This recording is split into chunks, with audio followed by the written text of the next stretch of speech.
ಆತ್ಮೀಯ ಬಂಧುಗಳೇ, ಶ್ರೀಮದ್ ಭಗವದ್ಗೀತೆ ತತ್ವ ವಿವೇಚನಿ ಟೀಕಾ ಅಧ್ಯಾಯ 4 ಜ್ಞಾನ ಕರ್ಮ ಸನ್ಯಾಸ ಯೋಗ. ಇದರಿಂದ ನಾವು 5ನೇ ಶ್ಲೋಕವನ್ನು ತಿಳ್ಕೊಳ್ತಾ ಇದ್ವಿ. ಓದ ಭಾಗದಲ್ಲಿ ನಾವು ನನ್ನ ಮತ್ತೆ ನಿನ್ನ ಅನೇಕ ಜನ್ಮಗಳು ಆಗಿ ಹೋಗಿವೆ ಅಂತ ಭಗವಂತ ಹೇಳಿದನಲ್ಲ, ಅದಕ್ಕೆ ಅರ್ಥ ಏನು ಅನ್ನೋದನ್ನ ತಿಳ್ಕೊಂಡ್ವಿ. ಅಂದರೆ ನಾನು ಮತ್ತೆ ನೀನು ಈಗಲೇ ಹುಟ್ಟಿಲ್ಲ, ಅಥವಾ ಇದಕ್ಕಿಂತ ಮೊದಲು ನಾವು ಇರಲಿಲ್ಲ ಅಂತ ಅಲ್ಲ.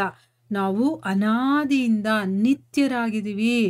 ನೀನು ಇದೆಯಾ, ಅನಾದಿಯಿಂದ ನಾನು ಕೂಡ ಇದ್ದೀನಿ. ಆದರೆ ನಾನು ಬೇರೆ ಬೇರೆ ಸಂದರ್ಭದಲ್ಲಿ ಬೇರೆ ಬೇರೆ ರೂಪದಲ್ಲಿ ಬೇಕಾದಷ್ಟು ಸರಿ ಪ್ರಕಟನಾಗಿದ್ದೀನಿ, ಮತ್ತು ಬೇಕಾದಷ್ಟು ಜನಗಳಿಗೆ ನಾನು ಉಪದೇಶಗಳನ್ನು ಕೂಡ ಮಾಡಿದ್ದೀನಿ. ನಿನಗೆ ನಾನು ಮೊದಲು ಮಾಡ್ತಾ ಇರೋದಲ್ಲ ಅಂತಂದ್ಬಿಟ್ಟು ಹೇಳ್ದ.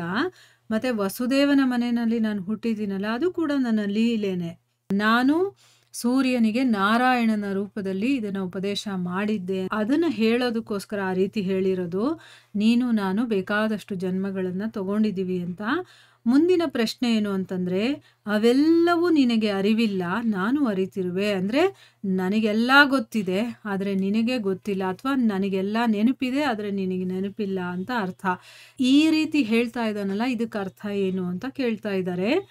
ಈ ಒಂದು ಮಾತಲ್ಲಿ ಭಗವಂತ ಏನು ಹೇಳ್ತಾ ಇದ್ದಾನೆ ಅಂತಂದರೆ, ತನ್ನ ಸರ್ವಜ್ಞತೆ, ಅಂದರೆ ತನಗೆ ಎಲ್ಲ ನೆನಪಿದೆ, ಮತ್ತು ಯಾವಾಗಲೂ ನೆನಪಿರುತ್ತೆ. ಒಂದು ನಿಮಿಷ ಯೋಚನೆ ಮಾಡಿ ನೋಡಿ, ನಮಗೆ ಈ ಜನ್ಮದ್ದೇ ಬಾಲ್ಯದಲ್ಲಿ ಆಗಿರುವಂಥದ್ದು ಯಾವುದು ನಮಗೆ ನೆನಪಿಲ್ಲ. ಯಾವುದೋ ಕೆಲವೊಂದು ಘಟನೆಗಳು ಮಾತ್ರ ನೆನಪಿದೆ. ಎಲ್ಲ ನೆನಪಿದೆಯಾ? ಇಲ್ಲ. ಕೆಲವೊಂದು ಸರಿ ನಮ್ಮ ಜೀವನದಲ್ಲಿ ನಡೆದಿರುವಂತಹ ದುಃಖದ ಘಟನೆಗಳು, ಅಥವಾ ಏನೋ ಒಂದು ಹಿಂಸೆ ಕೊಡುವಂಥದ್ದು ಏನಾದರೂ ನಡೆದಿದ್ರೆ ಅದು ನೆನಪಿಗೆ ಬರದೇ ಇದ್ರೇ ಚೆನ್ನಾಗಿರುತ್ತೆ ಅಂತ ನಮ್ಗೆ ಅನಿಸುತ್ತೆ ಅಲ್ವಾ? ಅದೇನಾದರೂ ಮತ್ತೆ ನೆನಪಿಗೆ ಬಂದರೆ ನಮ್ಮ ತಲೆನೇ ಕೆಟ್ಟೋಗ್ಬಿಡುತ್ತೆ. ಇನ್ನು ನಾವು ಅನಾದಿಯಿಂದ ಇದ್ದೀವಿ, ಅಷ್ಟೂ ಜನ್ಮಗಳ ನೆನಪು ನಮಗಿದೆ ಅಂತಂದರೆ ಹೆಂಗಿರ್ಬೋದು ನಮ್ಮ ಒಂದು ಮನಸ್ಥಿತಿ ಅನ್ನೋದನ್ನು ತಿಳ್ಕೊಳ್ಳಿ. ಏನೇನು ಯಾವ್ಯಾವ ಜನ್ಮದಲ್ಲಿ ಏನೇನೋ ಆಗ್ಬಿಟ್ಟಿರುತ್ತೆ, ಅದೆಲ್ಲ ನೆನಪಿದ್ರೆ ನಮಗೆ ಹೇಗಿರುತ್ತೆ? ಅದಕ್ಕೆ ಭಗವಂತನನ್ನು ಸರ್ವಶ್ರೇಷ್ಠ ಅಂತ ಹೇಳೋದು ಯಾಕೆ ಅಂತಂದರೆ, ಅವನು ಒಬ್ಬಂದು ಮಾತ್ರ ನೆನಪಿಲ್ಲ ಅವನಿಗೆ. ಎಲ್ಲರ ಒಂದು ಜೀವನದಲ್ಲಿ ಏನೇನಾಗಿದೆಯೋ, ಅನಾದಿಯಿಂದ ಏನೇನಾಗಿದೆಯೋ ಎಲ್ಲವೂ ಅವನಿಗೆ ಗೊತ್ತಿದೆ ಅಂತಂದಮೇಲೆ ಎಂಥ ಶಕ್ತಿವಂತ ಭಗವಂತ ಅನ್ನೋದನ್ನು ನಾವಿಲ್ಲಿ ಅರ್ಥ ಮಾಡ್ಕೊಳ್ಬೋದು. ಅಂದರೆ ಇಲ್ಲಿ ತನ್ನ ಸರ್ವಜ್ಞತೆ ಮತ್ತು ಜೀವಿಗಳ ಅಲ್ಪಜ್ಞತೆ. ನಮಗೇನು ಅಂತಂದರೆ, ಸ್ವಲ್ಪ ಮಟ್ಟಿಗೆ ನೆನ್ನೆ ಆಗಿದ್ದೆ ಇವತ್ತು ನೆನಪಿರಲ್ಲ ನಮಗೆ, ಅಷ್ಟೂ ನಮಗೆ ಜ್ಞಾಪಕ ಶಕ್ತಿ ಅನ್ನೋದು ಕಡಿಮೆ ಆಗೋಗಿದೆ. ಅದನ್ನು ಇಲ್ಲಿ ಹೇಳ್ತಾ ಇದ್ದಾನೆ ಅವನು. ಅವೆಲ್ಲ ನಿನಗೆ ಅರಿವಿಲ್ಲ, ನಾನು ಅರ್ತಿದ್ದೀನಿ ಅಂದರೆ ಅರ್ಥ ಏನು? ನಾನು ಸರ್ವಜ್ಞ, ನೀನು ಅಲ್ಪಜ್ಞ. ನಿನಗೆ ನಿನ್ನ ಜೀವನದಲ್ಲಿ ನಡೆದಿರುವಂಥದ್ದೇ ಎಲ್ಲ ಗೊತ್ತಿಲ್ಲ, ನಿನಗೆಲ್ಲೋ ಕೆಲವೊಂದು ವಿಷಯ ಮಾತ್ರ ನೆನಪಿರೋದು. ಆದರೆ ನನಗೆ ಅನಾದಿಯಿಂದ ಎಲ್ಲರ ಜೀವನದಲ್ಲಿ ಏನೇನು ನಡೆದಿದೆಯೋ ಎಲ್ಲ ನನಗೆ ಗೊತ್ತಿದೆ ಅನ್ನುವಂಥದ್ದನ್ನು ಹೇಳೋದಕ್ಕೋಸ್ಕರ ಇಲ್ಲಿ ಹೇಳ್ತಾ ಇದ್ದಾನೆ.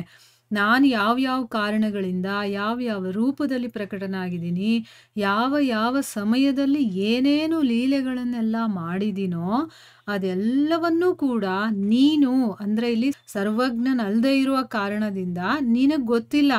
ನಿನಗೆ ನನ್ನ ಮತ್ತು ನಿನ್ನ ಪೂರ್ವ ಜನ್ಮಗಳ ಸ್ಮೃತಿ ಇಲ್ಲದೆ ಇರೋ ಕಾರಣದಿಂದ ನೀನು ಈ ರೀತಿ ಪ್ರಶ್ನೆ ಕೇಳ್ತಾ ಇದೀಯಾ. ಆದರೆ ಜಗತ್ತಿನ ಯಾವುದೇ ಘಟನೆ ಕೂಡ ನನ್ನಿಂದ ಮರೆಯಾಗಿಲ್ಲ.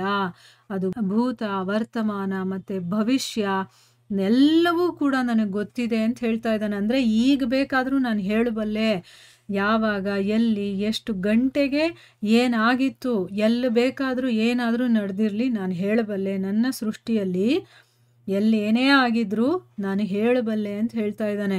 ಈಗ ನಮ್ಮ ಶರೀರವನ್ನು ತಗೊಂಡಾಗ ನನ್ನ ಶರೀರದ ಒಳಗಡೆ ಏನಾಗ್ತಾ ಇದೆ ಅಂತ ನನಗೆ ಚೆನ್ನಾಗಿ ಗೊತ್ತಾಗುತ್ತಲ್ವ. ಅದೇ ರೀತಿ ಈ ಇಡೀ ವಿಶ್ವನೇ ಭಗವಂತ, ಅವನ ಶರೀರದಲ್ಲಿ ಏನಾಗುತ್ತೋ ಅವನಿಗೆ ಗೊತ್ತಿರುತ್ತೆ. ಆದರೆ ನಾವು ಒಂದು ಪಾರ್ಟ್ ಆಗಿರೋದ್ರಿಂದ ನಮಗೆ ಗೊತ್ತಿರೋದಿಲ್ಲ. ಅಷ್ಟು ಅರ್ಥ ಮಾಡ್ಕೋಬೇಕು. ಯಾಕಂದರೆ ಭಗವಂತ ಸರ್ವಜ್ಞ, ನಾವು ಅಲ್ಪಜ್ಞರು. ಇಲ್ಲಿ ಭಗವಂತ ಹೇಳ್ತಾನೆ, ನಾನು ಎಲ್ಲ ಜೀವರನ್ನ, ಅಂದರೆ ಏನೇನು ಜೀವಿಗಳಿದೆಯೋ ಎಲ್ಲ ಜೀವರನ್ನ ಮತ್ತು ಅವರ ಎಲ್ಲ ಮಾತುಗಳನ್ನು ಕೂಡ ನಾನು ಚೆನ್ನಾಗಿ ತಿಳ್ಕೊಂಡಿದ್ದೀನಿ, ನನಗೆಲ್ಲ ಗೊತ್ತಿದೆ ಅಂತ ಅರ್ಥ ಇಲ್ಲಿ.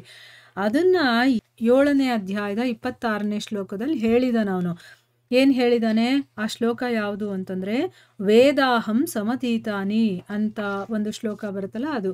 ಅದರಲ್ಲಿ ಹೇಳ್ತಾನೆ ಅರ್ಜುನ, ಹಿಂದೆ ಕಳೆದು ಹೋದಂಥ ಮತ್ತು ವರ್ತಮಾನದಲ್ಲಿ ಇರುವ ಮತ್ತು ಮುಂದೆ ಹುಟ್ಟಲಿರುವಂಥ ಎಲ್ಲ ಪ್ರಾಣಿಗಳನ್ನು ಕೂಡ ನಾನು ಬಲ್ಲೆ.